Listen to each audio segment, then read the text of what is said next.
Hello tout le monde, c'est Gwen et on se retrouve aujourd'hui dans une nouvelle vidéo parfum. Mais on va se concentrer aujourd'hui sur 5 choses à savoir sur le parfum et la parfumerie en général. Des conseils, des astuces et autres petits tips pour pouvoir profiter au mieux de vos parfums et voilà, en connaître davantage sur le sujet. Donc c'est parti pour les 5 choses à savoir. Si c'est un style de vidéo qui vous plaît, n'hésitez pas à me le dire en commentaire à la fin de celle-ci et je vous en ferai une partie 2 avec grand plaisir. On a 5 sujets différents aujourd'hui, j'avais prévu de vous en mettre un sixième, mais il est beaucoup trop large et vaste puisqu'il s'agit des familles olfactives. Donc je vous en ferai une vidéo à part entière, vraiment que sur ce sujet-là, pour qu'on puisse avoir le temps dans une vidéo complète de pouvoir tout détailler comme il faut. Ça sera plus pratique, donc je ne l'ai pas mise aujourd'hui dans cette vidéo.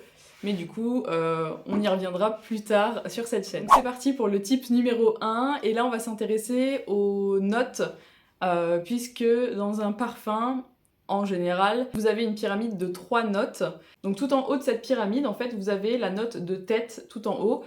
Celle-ci, c'est vraiment la première note que vous allez sentir quand vous allez vaporiser votre parfum. C'est vraiment celle qui va arriver de suite. La première impression que vous allez avoir du parfum, ça sera grâce à cette note-là.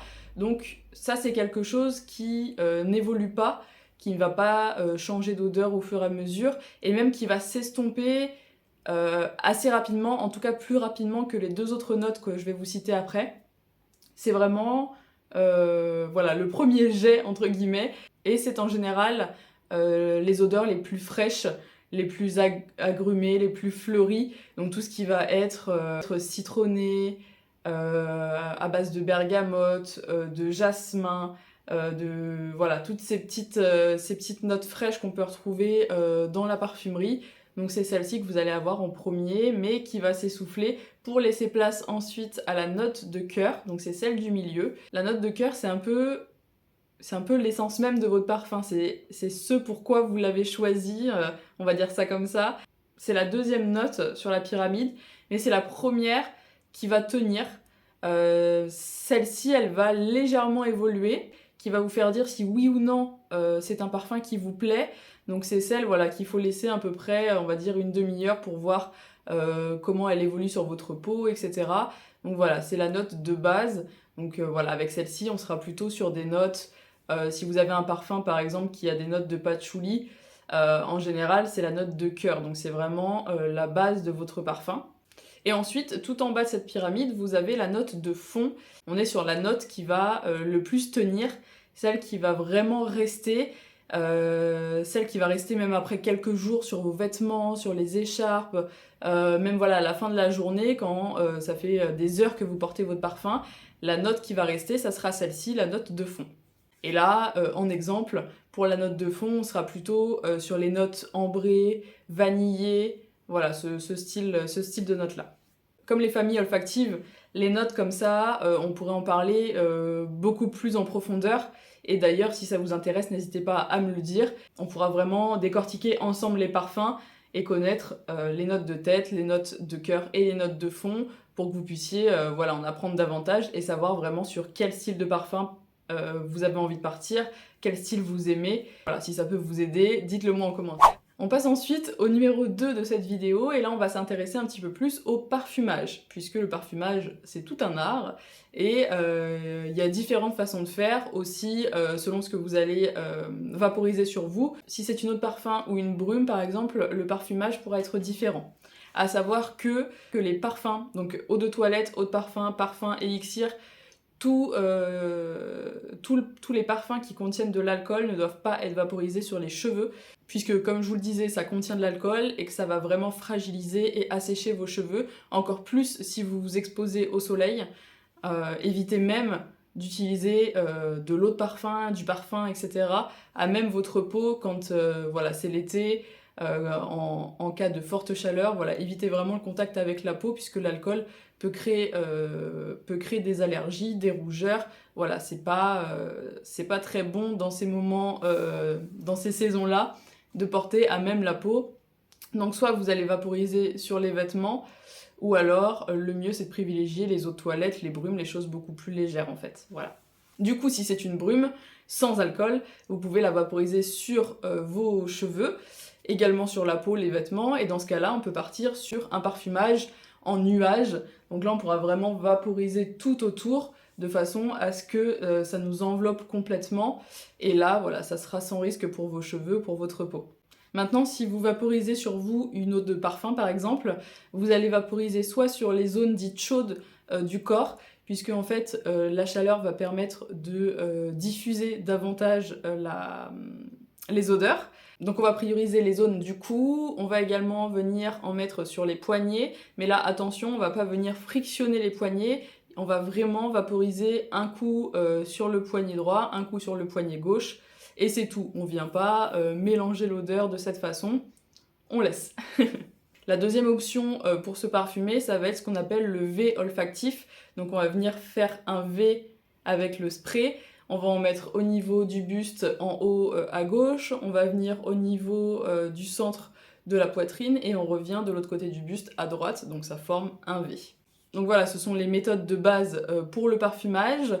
Ça va aussi aider à faire tenir votre parfum davantage, mais il existe aussi d'autres méthodes, d'autres petits tips, et du coup on passe au numéro technique très rapide qui va vous aider à faire tenir votre parfum et également à amplifier le parfumage, les odeurs. C'est tout simplement en fait de venir hydrater votre peau au préalable. Donc dès que vous sortez de la douche, déjà vous avez pris une douche chaude, donc ça va réchauffer un peu votre peau, ça va ouvrir les pores, donc ça va aider à la tenue et à la diffusion du parfum. Une fois votre douche prise, vous appliquez votre crème ou un lait parfumé de la même odeur que votre parfum, c'est mieux, ou une crème hydratante neutre, et en fait vous allez parfumer par-dessus cette crème, et c'est la crème, le lait parfumé, qui va aider à amplifier, faire tenir votre parfum. Donc là c'est pareil, la crème vous allez la mettre sur le décolleté, le buste, les épaules, les bras, et en fait vous allez pouvoir parfumer de cette façon, et vous verrez que ça tient beaucoup plus longtemps. Ensuite, pour la quatrième chose à savoir sur le parfum, j'avais envie de vous donner les petites astuces pour pouvoir le conserver au mieux, puisque un parfum, au prix que ça coûte, on n'a pas vraiment envie qu'il se périme rapidement, qu'il tourne. Et voilà, ça serait dommage de mettre 100-200 € dans une belle bouteille de parfum pour que quelques mois après, il est complètement viré et qu'on puisse pas le porter. Donc pour ça, il existe une petite astuce. Déjà, évitez vraiment de mettre vos parfums dans votre salle de bain. C'est un peu l'erreur qu'on a tous fait, de laisser le parfum dans la salle de bain, puisqu'on se dit, au moins je sors de la douche, j'oublie pas. Dès que je sors de la douche, je vaporise, comme ça j'oublie pas de me parfumer, c'est fait. Mais c'est quelque chose qui va pas du tout aider à la conservation de votre parfum. Le parfum a besoin d'être dans un endroit à l'abri de la lumière, de préférence, et au sec. Donc le mieux, c'est de privilégier une pièce comme une chambre, qui n'a pas d'humidité, et de les mettre dans un meuble fermé. Évidemment, vous voyez derrière moi que moi, tous mes parfums sont exposés, je sais, mais étant collectionneuse et adorant les parfums, j'adore les voir. Donc écoutez, y en a certains qui sont sortis, d'autres qui sont rangés. C'est comme ça, prenez pas exemple sur moi pour ça, mais voilà, idéalement en tout cas, c'est comme ça que vous allez pouvoir les conserver davantage et beaucoup plus longtemps, plusieurs années, sans qu'il y ait de soucis, sans que l'odeur change ou quoi que ce soit. Voilà, je résume, on évite l'humidité, on évite la lumière et on privilégie les endroits secs et dans le noir. Ensuite, pour le numéro 5, et donc la dernière petite astuce de cette vidéo, j'avais envie de vous donner un petit conseil que peut-être vous ne savez pas. Ne jetez pas vos flacons vides. Voilà. Sachez que dans normalement toutes les parfumeries, en tout cas celle dans laquelle j'ai travaillé, donc Nocibé, sachez que vous pouvez ramener vos flacons vides à la caisse, et en fait au moment de l'achat d'un nouveau parfum, grâce à votre flacon vide que vous avez ramené, vous avez en moyenne 20% de réduction sur le total de votre nouveau parfum. Donc écoutez, 20% c'est toujours ça, surtout sur les tarifs actuels des parfums. Donc voilà, 20% en moyenne de réduction sur vos achats. Écoutez, j'ai envie de dire que ça fait toujours plaisir, donc vraiment ne jetez pas vos parfums, ne le mettez pas à la poubelle, puisque ça vous permet d'économiser sur vos prochains petits parfums. Ah, normalement, vous avez aussi Marionneau qui le fait. J'ai pas eu écho, je ne sais pas du tout, je vous avoue, si Sephora le fait. Si jamais vous avez l'info, dites-le moi dans les commentaires.